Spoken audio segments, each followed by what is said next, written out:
Hi students, welcome to our new class. ഇന്നത്തെ ക്ലാസ്സിൽ നമ്മൾ ഡിസ്കസ് ചെയ്യാൻ പോകുന്നത് ബാരിയേഴ്സ് ഇൻ ഡെസിഷൻ മേക്കിംഗ്. നമ്മളൊരു തീരുമാനം എടുക്കുന്ന സമയത്ത് എന്തൊക്കെ തടസ്സങ്ങളാണ് അല്ലെങ്കിൽ ബുദ്ധിമുട്ടുകളാണ് നമുക്കുണ്ടാവുന്നത് എന്നുള്ളതിനെ കുറിച്ചാണ്. ഇതൊരു എസ്സേ ക്വസ്റ്റ്യൻ കൂടിയാണ്. അപ്പോൾ ആ രീതിയിൽ തന്നെ ഇതിൻ്റെ പോയിന്റ്സുകളൊന്ന് മനസ്സിലാക്കുക. ഇവിടെ പറഞ്ഞിരിക്കുന്ന കാര്യങ്ങൾ എന്ന് പറയുന്നത് മേക്കിംഗ് ഡെസിഷൻസ് ഈസ് ഈസി.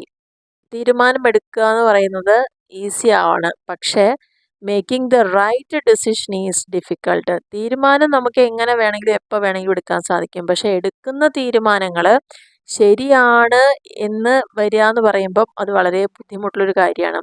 എല്ലാ തീരുമാനങ്ങളും എപ്പോഴും ശരിയായിക്കൊള്ളുന്നില്ല, അല്ലെങ്കിൽ നമുക്ക് കറക്റ്റായിട്ടുള്ളൊരു തീരുമാനം എടുക്കാൻ സാധിച്ചോളണമെന്നില്ല. അപ്പോൾ തീരുമാനങ്ങൾ നമുക്ക് എടുക്കുന്നത് ശരിയുമാവാം തെറ്റുമാവാം. When making decisions we will face many barriers. ഒരു തീരുമാനം എടുക്കാൻ തുടങ്ങുമ്പോൾ നമുക്ക് ഒരുപാട് തരത്തിലുള്ള